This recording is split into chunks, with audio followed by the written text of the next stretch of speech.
Então, gente, só continuando o nosso estudo que a gente está fazendo, né, do livro Alma da Matéria, que foi um compilado de palestras que a doutora Marlene Nobre fez, e se eu não me engano, em algumas viagens que ela fez no exterior do Brasil, para divulgar a doutrina espírita. Então, como se fosse um conjunto de palestras que ela acabou juntando, baseado em obras espíritas, para tentar fazer essa junção, ou pelo menos ver o que tem de comum entre a medicina a gente atual e o espiritismo.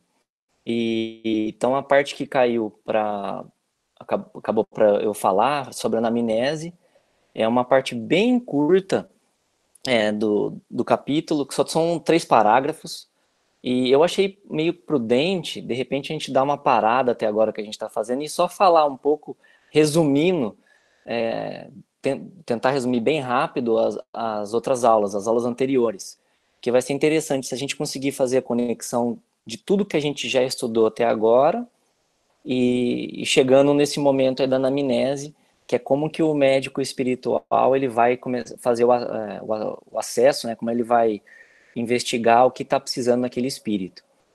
Então, primeiro eu reservei a visão integral do poder do espírito, o paradigma, né, médico espírita. E é interessante porque quando a gente fala sobre paradigma, fala assim, nossa, o que é o paradigma, né? Paradigma, ele é um conjunto de pensamentos, um conjunto de hipóteses, de teorias que fazem com que a gente consiga adicionar alguma coisa no campo que a gente está estudando, falando especificamente da ciência. Então, o paradigma é o seguinte, como é que a medicina pode adicionar alguma coisa para o espiritismo? Muito difícil. Agora, o espiritismo pode adicionar muita coisa para a medicina. Então, existe ainda esse desbalanço, que é o desafio atual do trabalhador da área de saúde e espírita, está enfrentando hoje em dia, que como é que a gente vai traduzir o conhecimento espírita para aplicar ele no nosso dia a dia, como trabalhador da área de saúde. E para fazer para exemplificar isso, a doutora Marlene, ela, por exemplo, ela colocou o seguinte, da experiência de quase morte, que foi o que a Gabriela falou, que foi nas primeiras aulas, que a experiência de quase morte é o seguinte, como que a gente vai explicar um paciente que ele teve uma parada cardíaca, que na teoria as ondas cerebrais dele já estão ISO, ou seja, não tem mais onda cerebral, ele ter algum tipo de memória. Então, teoricamente, né, isso é um assunto muito complexo de ser explicado, a medicina atual ainda não conseguiu explicar, mas se o paciente está tendo um tipo de memória, e não é só isso, como foi falado pela Gabriela, ela teve uma experiência, ele recorda da experiência, e essa experiência modifica a vida dele. Porque tem muitos casos que a pessoa ela tem uma experiência, né, durante uma parada cardíaca, só que não modifica-se a vida da pessoa. A experiência de quase morte propriamente dita é quando existe uma mudança de comportamento da vida daquele espírito.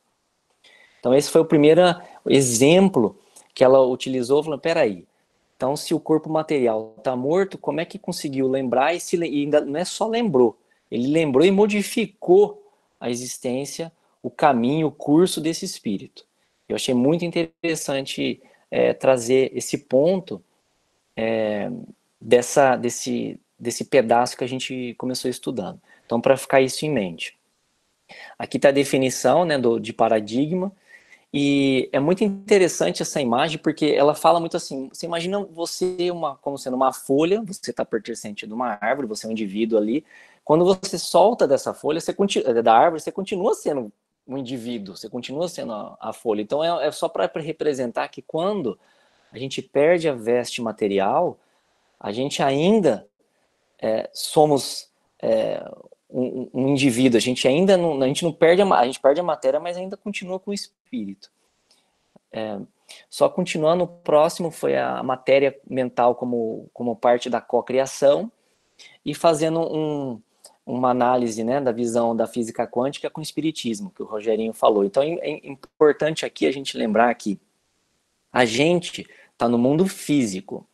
Tudo ao nosso redor, a gente recebe todos os estímulos ao nosso redor, e de acordo com os estímulos que o nosso cérebro recebe, ele vai interpretar esses estímulos de alguma forma.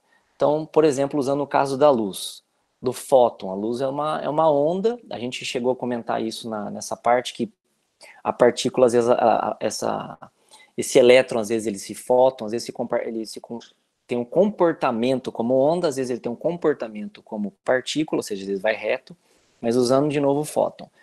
Ele é uma onda que a nossa retina pega essa informação, depois de pegar essa informação, o cérebro interpreta essa informação como luz, e a partir, e como forma. Então é por isso que eu consigo ver, por isso que eu estou conseguindo dar essa palestra e assim por diante.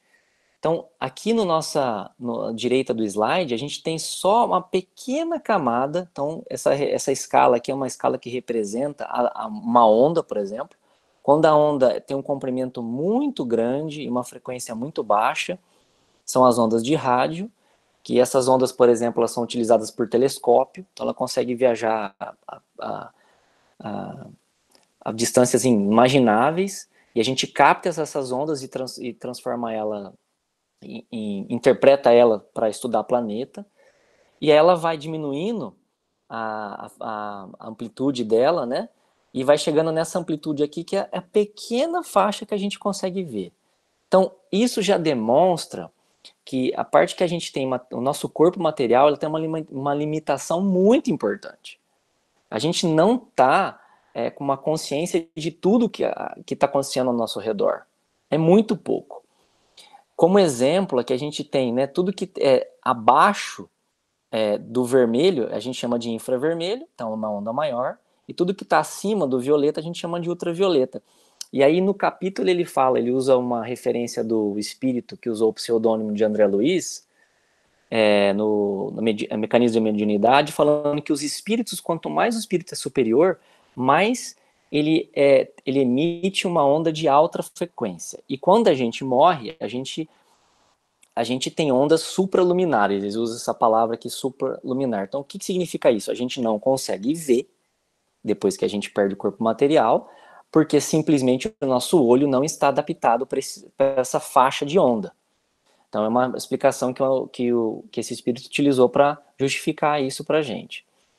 E, além disso, né, a gente teve estudou como, às vezes, tem um emaranhamento de partículas, e esse emaranhamento de partículas, que até o Rogerinho utilizou o trabalho do Alexandre Fontes da Fonseca, falando sobre que tem que preencher os 5 requisitos para saber se encaixa nisso daí. A gente chegou à conclusão que o espiritismo pode explicar a física quântica, mas a física quântica, no momento, não consegue explicar o espiritismo, porque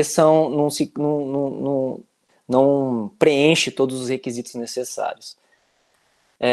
E eu achei interessante, trazendo como exemplo médico, só para exemplificar como que a gente não está consciente de tudo aquilo que está acontecendo em volta da gente, pelo menos consciente com o corpo material, uma doença neurológica que é rara, que chama sinestesia, e que o indivíduo que tem essa condição, ele consegue enxergar, por exemplo, som.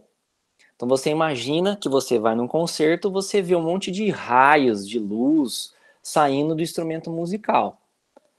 Então, assim, até que ponto, e pegando isso para a gente filosofar, olha o tanto de coisa que está acontecendo. Isso é uma modificação pequena nesse receptor que a gente tem importante, que chama cérebro, que nada mais é que um receptor. Se ele modifica-se um pouco, muda completamente a consciência que a gente tem ao nosso redor. Um outro exemplo é que às vezes tem pessoas que têm a capacidade de sentir gosto de cor, gosto de objeto, porque tem esse descompasso devido a essa doença, que a gente está chamando de doença, mas nada mais é do que uma alteração. Falou assim, olha só, tem muito mais coisa ao nosso redor acontecendo. Então, até que ponto, às vezes, isso é importante a gente como profissional e como ser humano aqui encarnado, saber que tentar refinar o que a gente está sentindo mais para tentar fazer com que isso a gente use em nosso favor. A outra parte, a gente estudou sobre a constituição do ser humano, que se não me engano acho que foi o Otávio que falou, que usando a obra de Kardec, basicamente a gente tem constituído agora encarnado, né, de espírito, e a gente tem o perispírito, que é formado de uma matéria, mas é uma matéria muito mais refinada.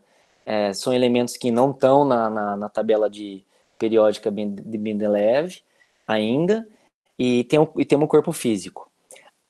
O perispírito, o espírito que usou o pseudônimo de André Luiz, ele define ainda que pode ser dividido em várias outras camadas. Mas se a gente ficar com o Kardec, são 3, espírito, perispírito e corpo físico, e sendo que o perispírito ele é maleável, como ele é constituído de uma matéria mais sutil, conforme a gente a gente modifica a frequência, a gente cria de pensamento, né? Não conforme a gente modifica a sequência, mas tudo que a gente está pensando agora, a gente está criando coisas ao nosso redor. Se a gente for pegar o exemplo que eu dei no slide anterior, sobre o paciente que tem sinestesia, você imagina que você está criando ondas de cor agora, cheiro, imagens, né? Tudo ao nosso redor. E isso vai ser utilizado, lá para frente nós vamos ver, pelo médico espiritual. Então é interessante, por isso que eu estou fazendo esse resumo, para falar que tudo está conectado. Teve vários exemplos na obra de André Luiz de como ele utilizou o domínio que ele já ganhou naquele momento sobre a matéria para modificar o perispírito dele. Às vezes, quando eles vão em missões de resgate para áreas que eles têm que ser vistos, eles modificam o perispírito para os outros espíritos conseguirem ver eles. Então, é só mais um exemplo. Eu vou dar mais exemplo depois, mais para frente. Depois, na aula passada, a Gabriela falou sobre as origens da doença, a lei de ação e reação, e nessa parte tem um comentário da doutora Marlene Nobre falando do professor Ian Stevenson, que é um canadense, ele nascido aqui em Quebec, e aí ele migrou para os Estados Unidos. Ele é um psiquiatra que estudou a vida inteira a reencarnação e a parte biológica, da biologia, né? Escreveu alguns livros sobre reencarnação. Ele se focou muito em crianças no começo, pegando crianças que se lembravam de vidas passadas. Ou seja, eu estou comentando aqui que é mais um exemplo, é mais um fator que fala assim, peraí, como é que uma criança de 4 anos, de 3 anos, ela conta com detalhe vidas passadas, e esse pesquisador, ele investigou em detalhes para saber se aquilo que a criança falou era verdade ou não, e na maioria das vezes era.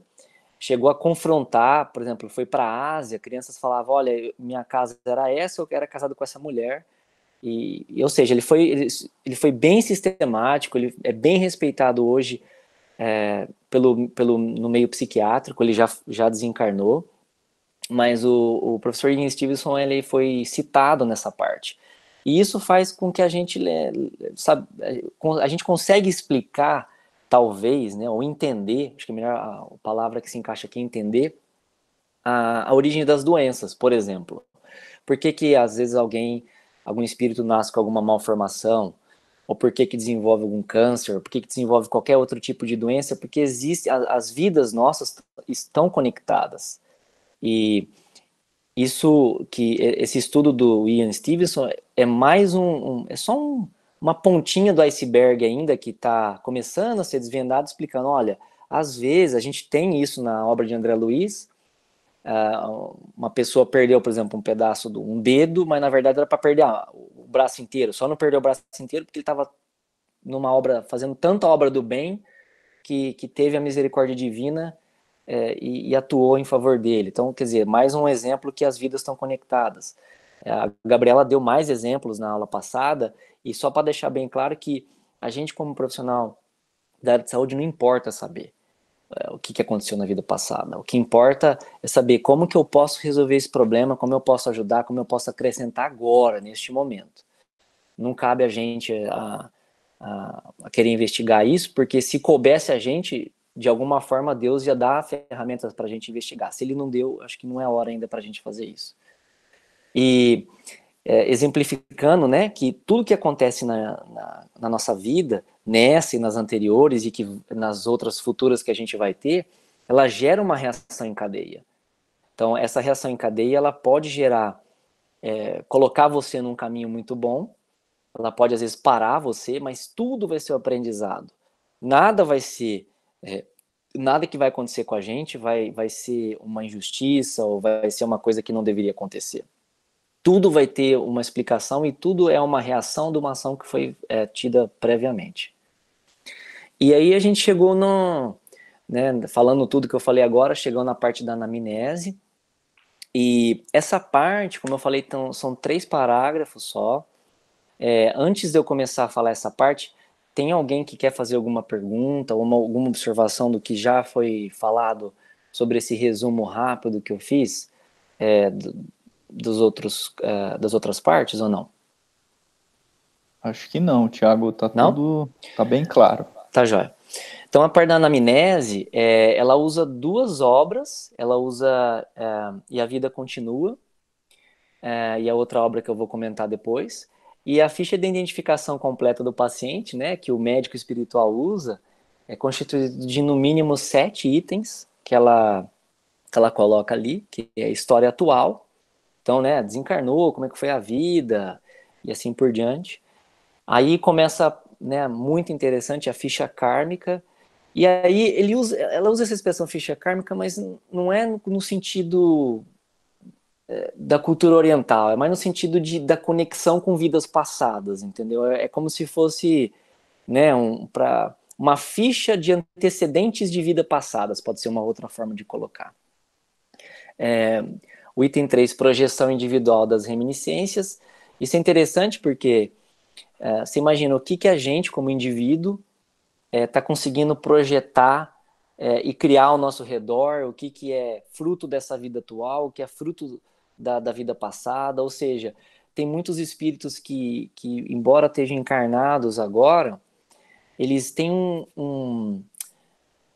uma reação, às vezes a maioria das escolhas desse espírito é muito profundamente ligado com a vida anterior, ou com vidas anteriores ainda. Então existe um link muito forte. Né? Então a reminiscência ainda, a memória espiritual está muito forte ainda naquele espírito. E aí vem a sequência, anotações do complexo de culpa. E aí eu vou parar aqui um pouco, porque vamos filosofar sobre isso. Anotações do complexo de culpa.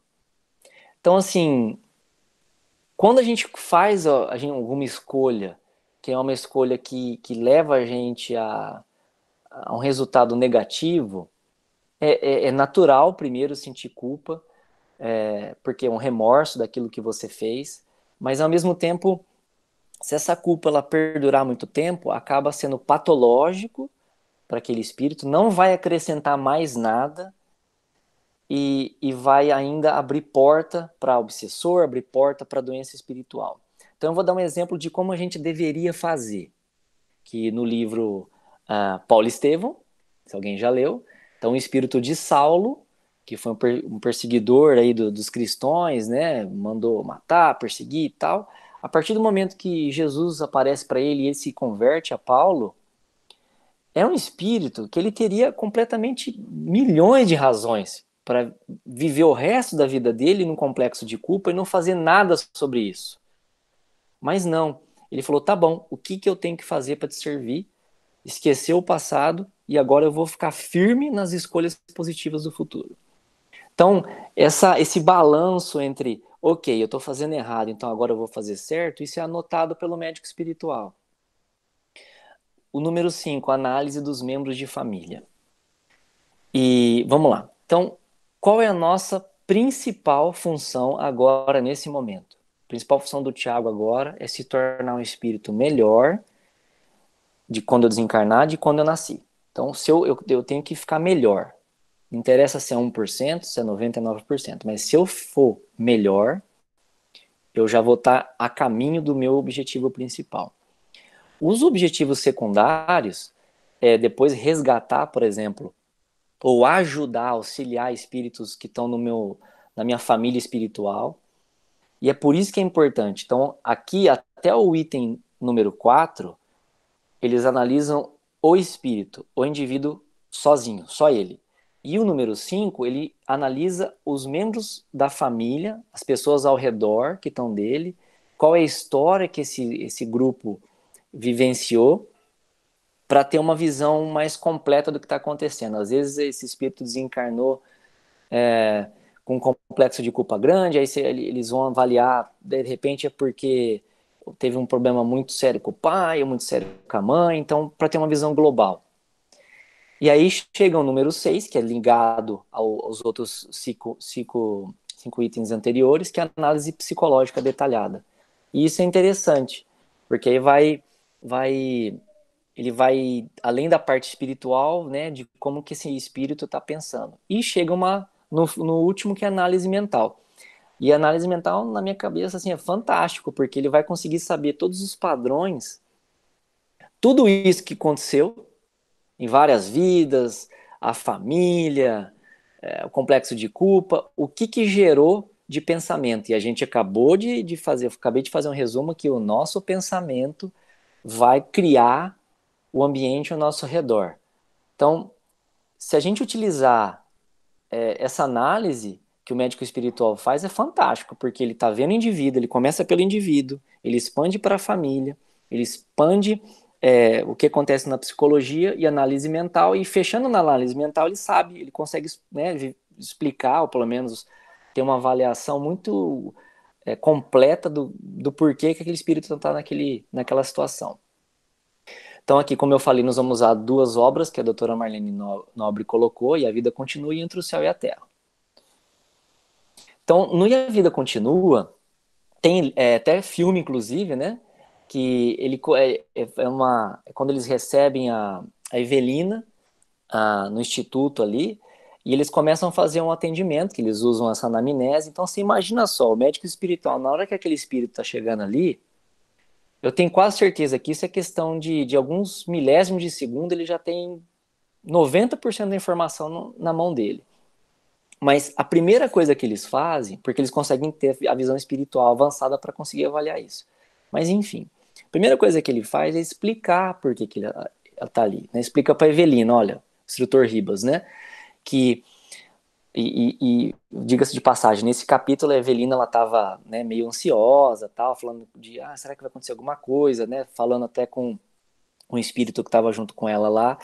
E essa frase eu coloquei aqui porque isso a gente deve levar para nosso dia a dia hoje, nesse momento. E toda conversação em nossos institutos está subordinada ao encorajamento à saúde, nada de pensamento negativo.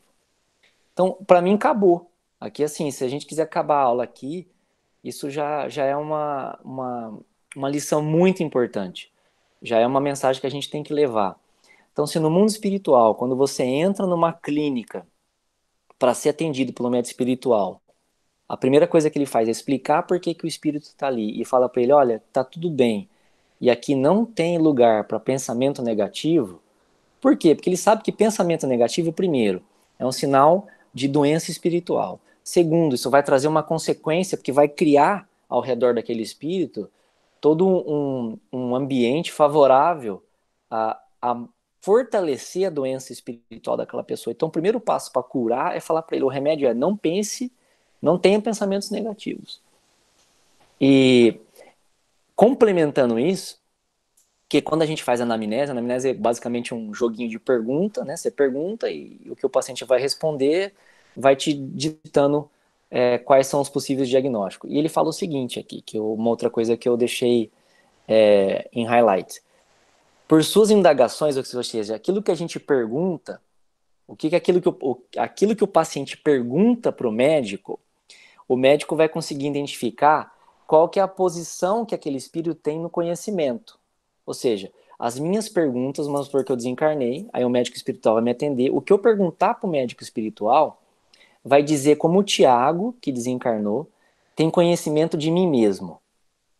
Até que ponto eu, desencarnado, vou ter conhecimento das minhas doenças? Então eles vão avaliar isso pelas minhas perguntas. E aí, pelas respostas que eu der às perguntas do médico, eles vão identificar o que eu preciso ainda. Por exemplo, vamos supor que vou dar um exemplo fácil de entender, que eu tenho, o que eu quebrei o braço, estou com o braço pendurado aqui, só que eu não tenho consciência disso. Se eu perguntar o que eu estou fazendo aqui para o médico vai saber, olha, ele não tem a menor noção que ele está com o braço quebrado. E aí o médico vai falar assim, você está com o braço quebrado. Ele fala assim, nossa, mas Como isso aconteceu? Ou seja, eu acho que eu estou tentando dar um exemplo bem prático de como às vezes eles identificam as nossas necessidades depois que a gente desencarna. Seguindo no livro ainda, o médico espiritual, o instrutor Ribas, ele bota a Evelina sentada, e aí ele com um gesto, que ele faz, né, um gesto X, um espelho se torna visível na frente da Evelina, e é um espelho que, segundo o livro, fala que parece até que está conectado a alguma fonte elétrica, e a forma que eu consegui exemplificar isso foi como usando a realidade aumentada, AR. Então, realidade aumentada é você introduz o que a gente pode falar hoje. Por exemplo, um exemplo de realidade aumentada é Pokémon Go, né? Um joguinho lá que você introduz um bichinho no meio do ambiente. Mas usando o espelho de novo aqui, que a gente está usando aqui, a moça está olhando para o espelho e o espelho consegue colocar as roupas na moça para ela escolher. Então, eu imaginei isso, que a Evelina está sentada, o médico espiritual faz um gesto, um espelho aparece na frente dela, e esse espelho ele vai ser utilizado para transportar a Evelina para a vida que ela teve, para as sensações que ela teve. É como se fosse um cinema 10D, porque ela vai revivenciar tudo aquilo que aconteceu nela. Agora eu vou fazer uma pausa aqui. Quem precisa do espelho é o paciente, porque o instrutor Ribas, o médico espiritual, ele poderia fazer isso sem a aparelhagem. Então a aparelhagem é porque o espírito, como ele ainda está muito materializado, ele precisa ainda de uma matéria para ajudar ele, auxiliar ele a conseguir enxergar a doença. E a palavra espelho é muito apropriada aqui. Ou seja, parte do diagnóstico, parte da anamnese que é utilizada pelos médicos espirituais eles ajudam a gente a nos autoconhecerem. Então a gente tem que se autoconhecer, é o primeiro passo para identificar a doença. Se eu não sei que o meu braço está quebrado, como eu vou tratar o braço? Então, é um exemplo bem claro. Eu coloquei de novo esse exemplo, né? A gente consegue ver um óculos ali de realidade virtual, que são aparelhos que eles ainda não têm a capacidade, porque a matéria está muito grossa ainda nos sensores. Os sensores que a gente tem na nossa agora aqui no mundo material não conseguem ainda captar a matéria mais sutil, mas o dia que conseguir um sensor de matéria sutil vai ter essa conexão, a gente vai conseguir, né, ter aparelhos na medicina hoje que são utilizados no momento pela medicina espiritual. E aí, né, só continuando, para explicar como eles fazem essa anamnese, a Evelina, ela sente tudo aquilo, sente todas as emoções, ela explica que teve um problema com 2 rapazes, e esse problema que ela teve com os 2 rapazes acabou fazendo com que ela fizesse escolhas, e isso acabou gerando uma doença nela, ela desencarnou de câncer e assim por diante. Então, é interessante, né, essa referência utilizada pela doutora Marlene Nobre, porque ela explica muito bem como que é utilizado na amnésia espiritual. Como um médico espiritual, ele, primeiro, na minha opinião, é completamente diferente da medicina que a gente faz aqui e é muito mais eficaz. A forma, porque se você parar para pensar, ele está ali auxiliando só. Ele está auxiliando o próprio espírito a descobrir quais são as deficiências que aquele espírito tem. E a partir do momento que ele identifica, aí sim vai ser o grupo de apoio, vai utilizar e com paciência, com dedicação, ajudar aquele espírito a evoluir. O segundo livro é o Entre o Céu e a Terra, capítulo 13, que esse a gente tem um velho conhecido nosso, Clarence, que é um outro livro que foi ditado, né, pelo espírito que usou o pseudônimo de André Luiz, e que ele fala assim que a memória nossa, ela pode ser comparada a uma placa sensível. Então você imagina uma placa que é sensível à luz. Então, usando aquele primeiro slide que eu falei, um fóton, que é uma onda, e o cérebro capta, ou seja, no nosso caso encarnado aqui, o cérebro é essa placa. Então o cérebro capta essa placa e ele transforma tudo aquilo que está ao nosso redor, não só a luz, né? Mas no caso aqui o Clarence usou o exemplo da luz, ele transforma em memória.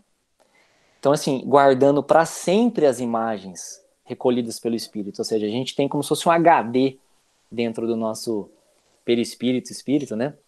Que ele grava todas as nossas experiências que a gente teve em todas as nossas existências. Um outro exemplo, né, que ele fala que a mente, e isso é muito, muito interessante, que a mente, tanto como o corpo físico, e aí eu deixei em negrito aqui de propósito, pode e deve sofrer intervenções para reequilibrar-se. Ou seja, quando ele fala que tanto a mente como o corpo pode e deve sofrer intervenções, primeiro, já justifica a existência do sistema de saúde e a medicina nossa. Então a gente pode e deve fazer intervenções. Mas também fala da parte espiritual, que pode e deve sofrer intervenções.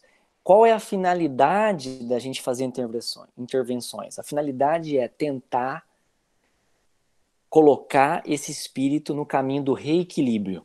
A gente tenta fazer com que ele se reequilibre, ele encontre o caminho que vai ser melhor para a evolução espiritual dele.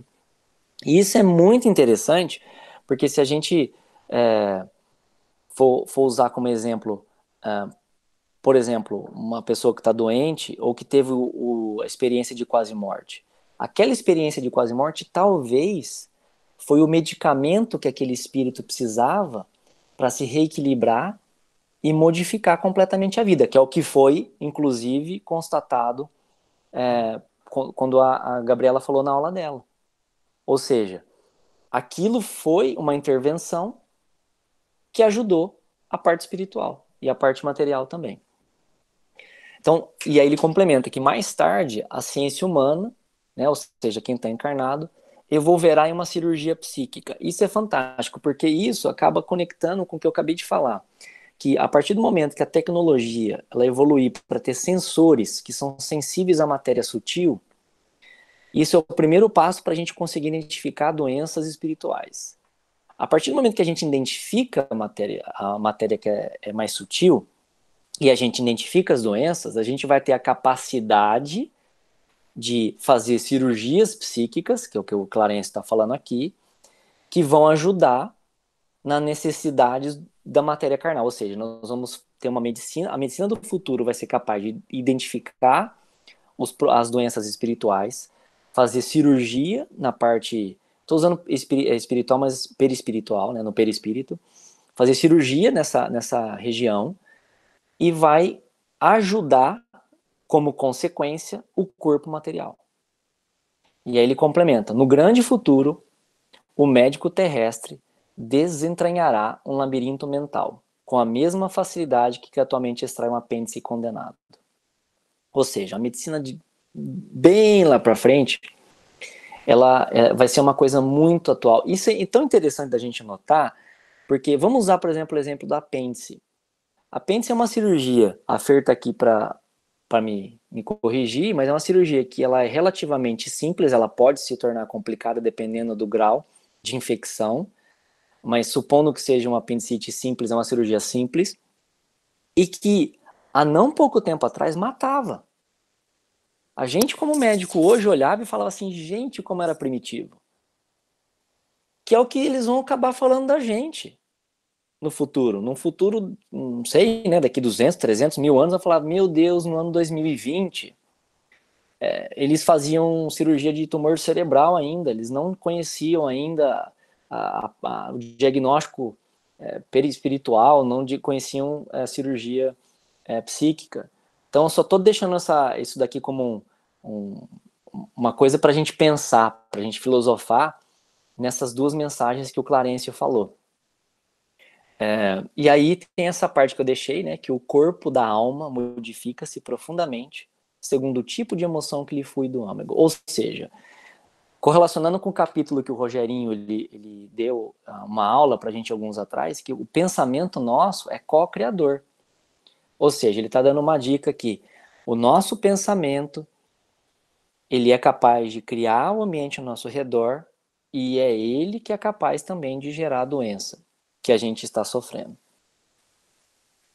Então, vamos a alguns exemplos que a gente tem hoje, que eu deixei aqui. A medicina de hoje, ela usa a realidade virtual para auxiliar. Então, a gente tem procedimentos cirúrgicos que a gente utiliza de equipamentos que auxiliam a cirurgia para tornar a cirurgia mais segura, tornar a cirurgia mais rápida. No caso aqui do coração, auxilia estudantes a estudar anatomia, fisiologia, sem precisar utilizar um cadáver, e que isso, no futuro, vai ser cada vez mais rotina, ao ponto de se identificar a matéria sutil, que é a matéria que a gente não consegue ainda visualizar no momento. E para finalizar essa parte do livro, da anamnese, eu vou deixar um pensamento aqui, uma pergunta, né? Como será que o estudante de medicina vai ser no futuro? Qual que vai ser o vestibular do estudante de medicina, do estudante de enfermagem, do estudante de fisioterapia do futuro? Primeiro que, na minha opinião, isso eu vou deixar bem claro que é a opinião minha de indivíduo, medicina vai se englobar tudo. O que a gente chama de médico hoje vai ser médico, enfermeira, fisioterapeuta, vai ser tudo. É um profissional que ele vai ser responsável por tudo. Segundo que, para chegar no nível, para ser aceito como estudante, né, da medicina, na parte de saúde espiritual e material, na minha opinião, vai ter que ter um desenvolvimento moral muito, muito, muito importante, porque a gente consegue, de acordo com as obras do André Luiz, a gente consegue identificar que é só o desenvolvimento moral. É óbvio que o André Luiz, como espírito que foi médico por 2 encarnações, se eu não me engano, que até o ponto que a gente já sabe, né? Ele tinha um desenvolvimento intelectual importante, mas o desenvolvimento moral dele que alavancou ele e que colocou ele dentro das câmaras de retificação para começar ele, como aprendiz, a estudar medicina espiritual. Ou seja, o intelecto é pré-requisito mínimo, mas o que vai fazer você entrar o verdadeiro vestibular, vou usar uma analogia aí, vai ser desenvolvimento moral. A pergunta que eu faço é, será que hoje a gente passaria nesse vestibular? Será que hoje a gente conseguiria ser aceito? Eu falo por mim, não. Não conseguiria ser aceito ainda nem para faxineiro de obra de câmara de retificação. Pelo desenvolvimento moral, a gente tem que ainda desenvolver muito. Se alguém tiver alguma coisa mais para complementar, né, sobre esse desafio que eu estou fazendo, como será que vai ser a medicina do futuro e como será que vai ser o estudante médico do futuro e o médico, é uma hora legal para a gente compartilhar. Era só isso, gente, que eu queria falar. Muito bom, Tiago. Tiago, excelente, viu? Excelentes reflexões. Deixa eu falar nesse... rapidinho, Ivane. Eu acredito nessas perguntas, né? Assim, a resposta, né? Que, na verdade, quando a medicina quebrar esse paradigma materialista, né? Quando passar para a questão espiritual, porque se a gente pensar na nossa medicina, tudo envolve a questão financeira, né? Atualmente, assim, a parte financeira, material, os recursos, mesmo a tecnologia de mais avançada, é tudo voltado, né, para a questão material. Então, eu acho que essa medicina futura vai ser exatamente o que você falou, o desenvolvimento moral e o paradigma não material, né, imaterial. Legal. Eu acho assim também que o Tiago falou dos estudantes, né? Hoje já se tem uma preocupação grande com o valor do... Não dá para falar moral, porque moral já é mais, né? Mas com os valores dos alunos. Então, as avaliações hoje, a gente está cada vez mais procurando avaliar o aluno de forma, assim, para ver os valores dele, não só o que ele sabe, né? Tá no começo ainda isso, mas é uma tendência muito forte de avaliações, assim, não só da informação, mas da formação do indivíduo, né? Eu acho que está tendo um resgate dessa questão da relação médico-paciente, né, Vânia? Assim, dos alunos, e não só na medicina, mas no geral, né? Porque é uma demanda do espírito, né? Como paciente, a gente solicita isso, né? Que seja mais humanizado, né? Então, o futuro vai ter que se voltar para isso, né? O interessante, se a gente for fazer uma comparação, eu conheço só 2 países, né, dessa parte, o Canadá e o Brasil. Hoje em dia, só se consegue, a maioria dos estudantes de medicina, ele tem uma limitação muito importante financeira. Hoje em dia não se consegue fazer medicina. Eu não estou falando que não consegue, né? Mas eu estou dizendo que é muito mais difícil uma pessoa que não tem um suporte financeiro fazer medicina. Porque, ou seja, isso já fala um pouco, né? Sobre o que está acontecendo hoje em dia. Mas ao mesmo tempo que eu acho assim, isso é um momento nosso atual, sabe? Isso é uma coisa da sociedade, Deus está no comando, não está acontecendo nada disso por acaso. Então eu acho que é uma coisa assim que faz parte do desenvolvimento da sociedade.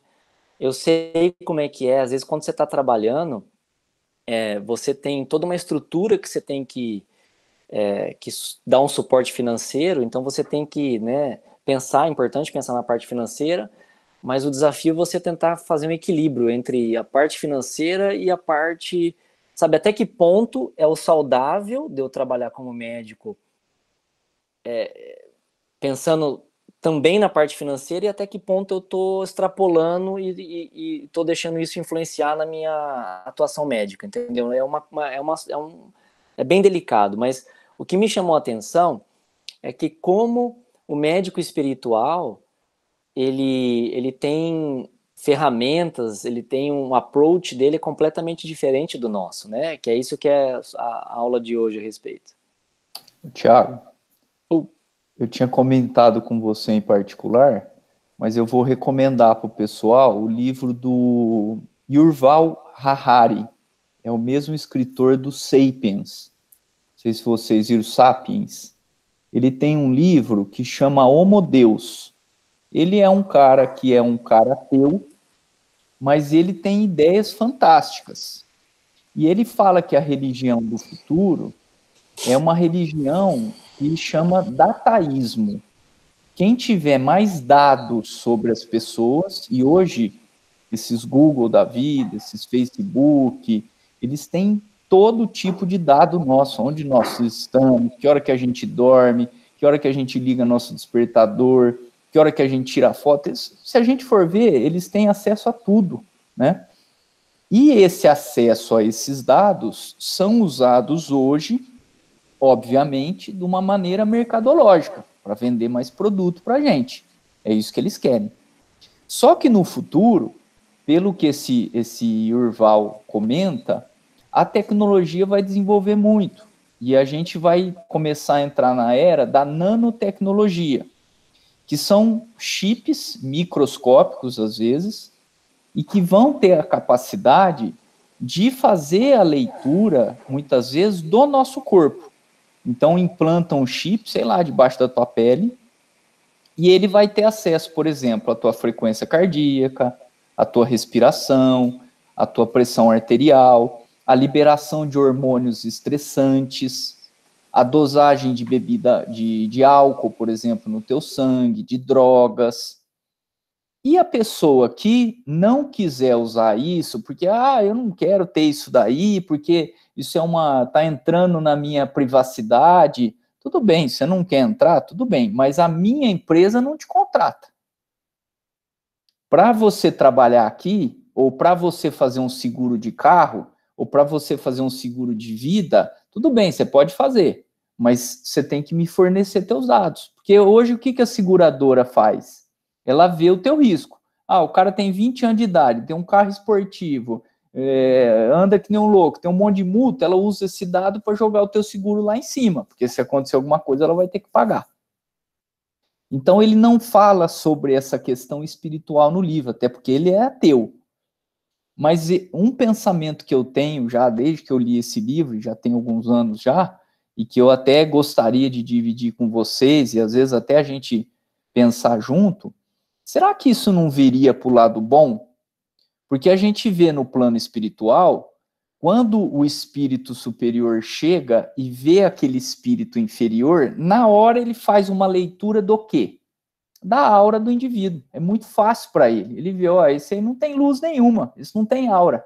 E às vezes, que nem o Tiago falou, faz uma leitura mental da pessoa. Ele já na hora, ou seja, espiritualmente, a nossa vida é um livro aberto. Será que um dia aqui na Terra nós não vamos ter que mudar os hábitos de vida, sermos pessoas mais saudáveis, abandonarmos vícios? Ficou estressado? Vão saber que você é um cara estressado. Isso não é bom, porque isso faz mal nos teus relacionamentos de trabalho. Então, esse dataísmo, e eu estou falando tudo isso porque faria parte de uma anamnese, né? Porque a anamnese é você colher dados da pessoa. Será que isso não seria um futuro próximo para a gente? Através da nanotecnologia, da computação, colhermos os dados das pessoas e, a partir desses dados, fazer o que o Tiago falou. Eu vou mostrar para a pessoa quem que ela é de verdade, porque a pessoa não sabe que ela, às vezes, é nervosa, estressada, ela não sabe que as drogas ou a bebida faz mal, estão prejudicando ela, estão machucando as artérias, né? Então, eu acho que uma das coisas que vai fazer a humanidade evoluir rápida não é somente o conhecimento. Porque conhecimento, todos nós aqui temos, todos nós sabemos o que é certo fazer, mas chega na hora de fazer, a gente não faz, né? Por causa do nosso egoísmo, fala mais alto e a gente pensa só na gente e nos nossos familiares próximos.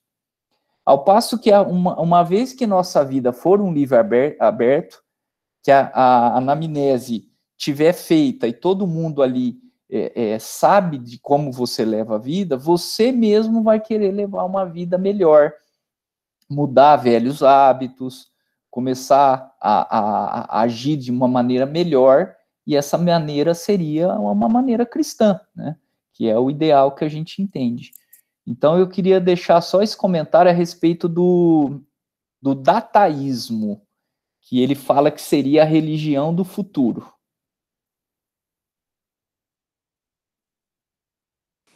Rogerinho, tem no livro No Mundo Maior... Fer, pode falar, Fer. Não, pode falar, depois eu comento. Que eu ia comentar aqui no Mundo Maior, quando eles estão fazendo um resgate de um espírito lá, eles estavam precisando fazer um resgate, o tutor que está lá tenta fazer o resgate daquele espírito, não estou tentando lembrar o nome dos personagens, mas aí eles chamam a irmã Cipriana. E a irmã Cipriana, ela não fala absolutamente nada. Ela chega, ela começa a fazer a prece, e aí o André Luiz começa a descrever que isso é um monte de luz nela, que aí entra na aula de hoje que a gente falou, que eles conseguem identificar, como se fosse uma sinestesia, né? Eles conseguem identificar ondas de luz saindo dela, porque ela era um espírito que já tinha aprendido a amar. E eu tô comentando isso porque eu acho interessante, que você imagina, ela conseguiu o resgate do amor que a irmã Cipriana fez, foi emanando o amor. E o amor, o André Luiz chega uma hora no livro que ele não consegue mais descrever. Ele fala, começa a sair um monte de luz, começa a sair um monte de cheiro, e aí pronto, não consigo mais descrever, não tem mais palavra para descrever, e acaba resgatando aquele espírito. Só queria fazer adicionar esse exemplo, que era para eu falar durante a aula e eu acabei esquecendo, que aí junta com a sinestesia aí do exemplo que eu dei. Pode falar, Fer. Primeiro, foi muito bacana, Thiago, foi muito, muito elucidativa aí a sua aula hoje. Primeiro, do que o Roger falou, eu fico pensando que eu acho que nós ainda somos muito pouco evoluídos e tem muita gente boa, mas muita gente boa quieta. Então, eu acho que talvez esse uso dessas informações de nanotecnologia ainda seria muito usado, talvez, para manipulação das pessoas de uma forma negativa, a princípio. E um ponto que eu achei interessante, que talvez valha a pena a gente tentar começar a usar no nosso dia a dia que você citou, essa outra abordagem do nosso paciente, né? Que é o tentar ter uma aproximação menos técnica de olhar só o corpo, que nem eu falo para os meus residentes, é uma barriga, ou é olhar o ser como um todo e mostrar para ele tentar enxergar isso que ele vem queixar para você, né? Que é o que você citou que o médico espiritual tenta fazer. Tentar fazer ele projetar a imagem que ele não está enxergando. E talvez isso no nosso dia a dia seja um meio de acesso para tentar achar caminhos de cura, por exemplo, de doenças que recidivam. Vamos supor, o paciente, no meu caso, sou gastro, o paciente tem doença do refluxo, ele vem, ele trata com medicamento, mas ele precisa de uma mudança de comportamento. A partir do momento que ele entende isso e que ele volta com o mesmo sintoma depois de tratado, é porque ele percebeu que ele voltou a fazer. Não sei se está sendo muito claro. E da mesma forma, eu vejo isso, como a tia Vânia falou, com os médicos em formação. Então, eu sou preceptora dos residentes lá da Santa Casa. Tentar abordar os residentes de uma outra forma, não só da cobrança técnica, mas de fazer eles entenderem esse outro lado do psicológico do paciente, do meio de onde veio, por que o paciente vem já todo agressivo para cima do médico. Talvez é uma abordagem fora que você falando me fez, assim, lembrar. Eu achei que era interessante talvez a gente falar um pouquinho, né? A gente é muito técnico às vezes. Pegar aquela lista que o Tiago mostrou, né, de anamnese, e tentar inserir. É lógico que nós não vamos conseguir fazer isso daí com os pacientes, mas muita coisa já dá para fazer, né? Aqueles itens que ele coloca, né? Algumas coisas daqueles itens já dá para fazer, né? Então, talvez isso daí seja um caminho para ir a gente aprendendo. E a gente sabe que quanto mais a gente faz, mais intuição vem, né? Mais facilidade a gente tem para desenvolver áreas, né? Que são para nós desconhecidas, né? Não sei. Talvez seja um caminho.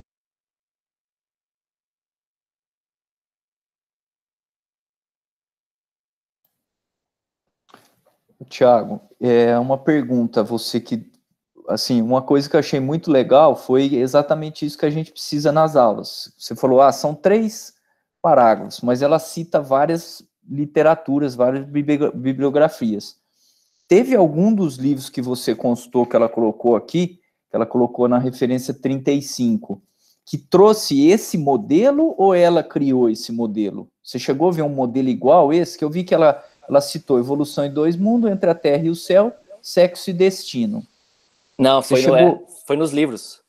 Porque eu montei as aulas, eu não montei as aulas seguindo os parágrafos dela, eu montei as aulas seguindo o capítulo dos livros que ela fez a referência. Sim, mas aqueles itens da anamnese. Tá no livro. Tá no livro. Tá no livro. Tá no livro. Não, isso que eu queria saber. Tá no livro. Eu queria fazer uma contribuição. Tiago, parabéns pela explanação, né? Fez uma revisão aí, fez a gente voltar nas outras aulas e dar continuidade. E a questão da anamnese, né? A Wanda aqui, eu acho, não sei se tem mais alguém como psicólogos, a gente estuda muito sobre anamnese, né? Para desenvolver a sessão inicial, né, com os nossos pacientes. E interessante esse roteiro, e eu queria aqui fazer uma observação quando você fala do item quarto, né, dessa sequência, que é sobre o complexo de culpa, e que você citou, né, o nosso querido Saulo, aí, o Paulo de Tarso, que dentro da psicologia, geralmente o pessoal fala que o exemplo da história de Saulo de Tarso é o exemplo clássico do processo de individuação que todos nós fazemos ao longo da nossa trajetória. E ao longo da nossa trajetória em busca da perfeição. Então, o Saulo de Tarso, quando ele encontra Jesus, que na verdade Jesus passa a ser um complexo de culpa para Saulo, né? Ele se sente até perseguido pelas ideias de Jesus, ele faz esse mergulho num processo de individuação de você encontrar o seu eu divino, né? Que é o self na linguagem junguiana. Então, é muito interessante aí a gente analisar que quando você faz esse processo de individuação, você limpa da sua estrutura psíquica a questão da culpa. E como é difícil a gente fazer essa limpeza, porque todos nós fomos educados, praticamente em todas as nossas encarnações, por filosofias religiosas que nos traz esse processo heterônomo da culpa. Nós fizemos uma má escolha, né? Quando nós tivemos que escolher lá na árvore do bem e do mal, nós fizemos uma má escolha e aí nós tivemos a queda, fazendo uma análise simbólica aí do Adão e Eva da Bíblia. E aí nós fomos educados, né? Até hoje, até essa encarnação, possivelmente todos nós, que estamos tendo a oportunidade de conhecer a doutrina espírita. Então, quer dizer, nós estamos tendo agora a oportunidade de sair de um processo de heteronomia para a gente buscar a nossa autonomia e compreender que nós não cometemos nenhum pecado e que nós não somos culpados. Na verdade, nós somos responsáveis pelas nossas escolhas. Então, eu acho que é esse processo que o Saulo mostra para nós, que fica muito evidente, né, quando você faz uma análise mais da nossa estrutura psicológica, né, da linguagem junguiana, que a Joana de Anjos também vem trazer, né, de maneira bastante clara esse processo.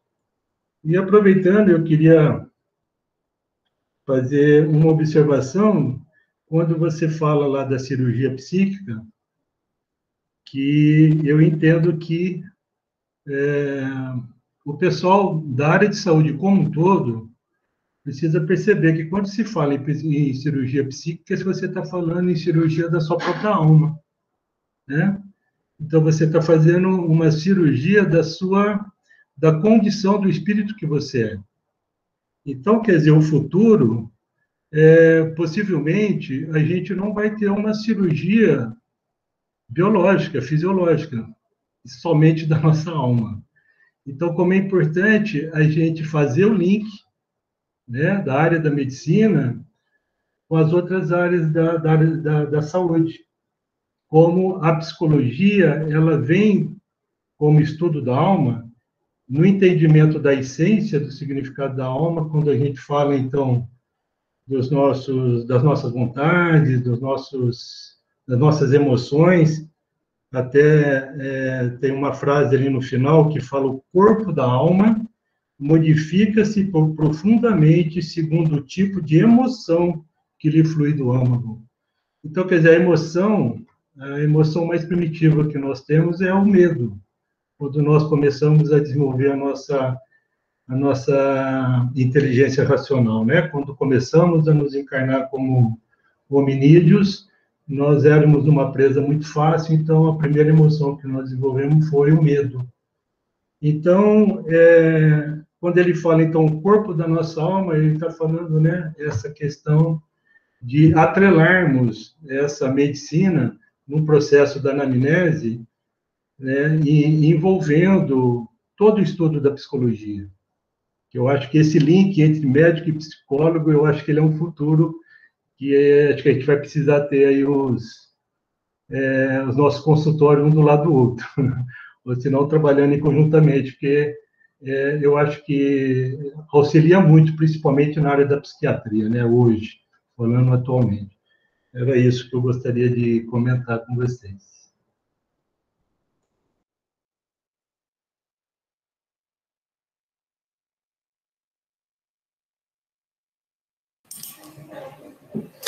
Muito bom, Otávio. Eu acho que é o que o Tiago falou mesmo, né? O o futuro médico, ele vai ser esse profissional que aborda todas as questões do espírito, né? Então, vai ser uma junção do que o que a gente tem atualmente de médico, psicólogo, fisioterapeuta, tudo junto, né? Trabalhando na promoção da saúde e aliando a inteligência com a parte moral, né? Que é o que a Maria Fernanda falou, o Rogério, o Thiago, que não adianta nada de, assim, a gente ter essa parte tecnológica avançada, que com certeza nós vamos chegar, mas é o desenvolvimento da moral para que isso seja aplicado em benefício do próximo, né, em benefício da humanidade, né, do planeta Terra como exemplo do mundo de regeneração. Alguém mais quer? Só lembrando que as nossas enfermidades, né, do corpo biológico reflete a instabilidade do espírito, né? Então, essa visão que eu estava querendo passar, cada vez mais com o desenvolvimento da tecnologia, eu percebo possibilidade da gente entender, até o que nós conversamos na aula passada, na aula retrasada, quando nós falamos lá daquele exemplo do Dr. Jorge Andréa, né, de fazer a conexão aí, corpo biológico com corpo espiritual. Cada vez a gente desenvolver uma tecnologia onde a gente vai conseguir, como no mundo espiritual, de repente os espíritos já enxergam isso com muita propriedade.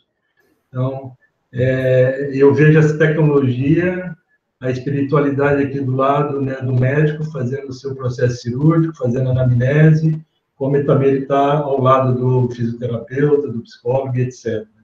Então, como é importante a gente ter o conhecimento do espiritismo para isso, né, para que você não fique numa ilusão, mas que você fique num propósito, né, de desenvolver uma fé na relação humana, na relação de pessoas melhores vão vir, como a Maria Fernanda estava falando, né, vamos ainda utilizar muita tecnologia para aproveitar do ser humano, para passar o ser humano para trás, porque as duas grandes chagas do ser humano é o orgulho e o egoísmo. E nós precisamos dar uma reforma. Traz isso, né? O espiritismo, ele nos traz o amor, né? Esse exemplo que o Thiago deu do livro No Mundo Maior é, assim, sensacional, porque esse guia espiritual que estava lá na situação, ele já era super bem conceituado, né? Então, como assim, se fosse um médico top ali, ele simplesmente fala assim, agora eu não dou conta. Então, assim, ele tem essa humildade de perceber isso, né? E de solicitar alguém que ame mais, né? Então, assim, até arrepia, porque é muito, muito bonito mesmo, assim, né? E o Espiritismo, ele nos traz, assim, esse conhecimento aliado aos ensinamentos de Jesus, né? Que nada mais fez, assim, do que nos amar, né? Profundamente. A carta viva de amor de Deus, do amor de Deus para nós, né? Alguém quer fazer mais algum comentário?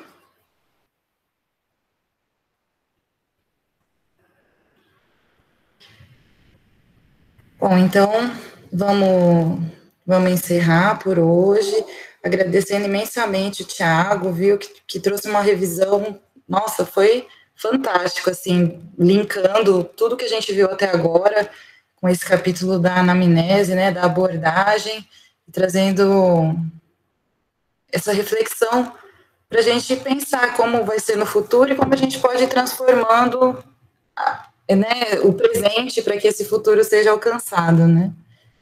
Então vamos fazer a prece final. Nos acalmando. Gabriela, eu posso fazer a prece? Pode, claro. Que eu já só falando pro Rogerinho que aqueles 7 itens também tá na alma da matéria, na metade do capítulo. E antes de eu fazer a prece, só uma reflexão final. Todo mundo pensar que a doença material é o início da cura espiritual.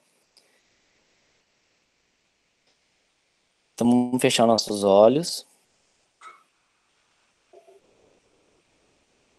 Querido Pai amado,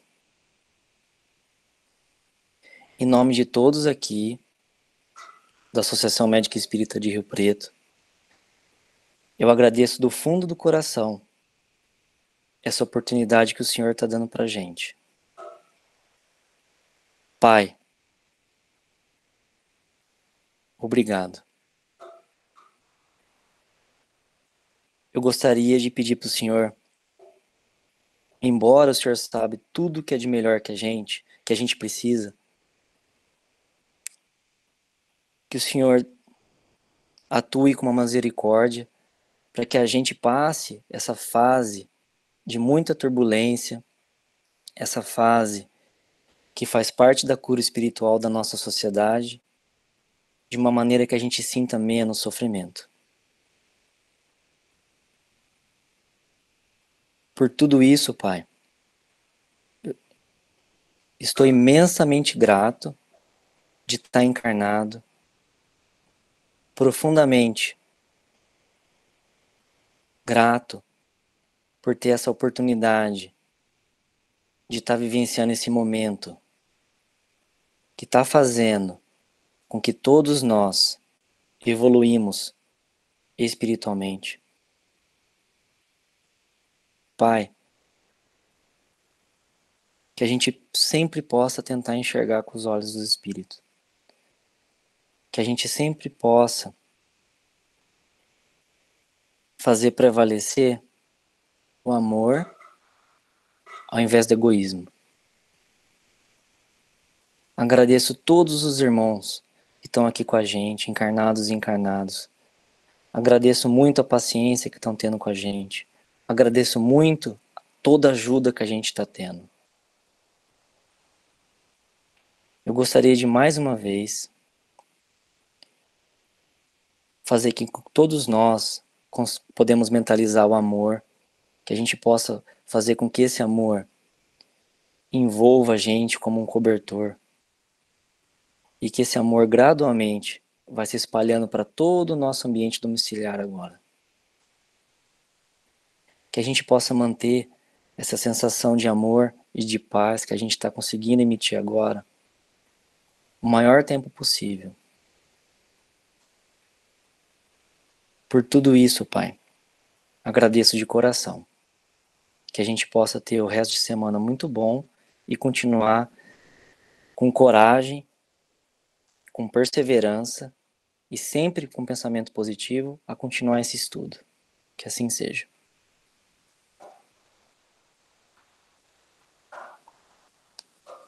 Obrigado, gente. Que seja. Obrigada a todo mundo. Boa noite. Bom. Foi muito bom o estudo, tá? Ótimo. Vamos em frente. Vamos. Obrigada, Tiago. Adorei te ver, viu? Beijo.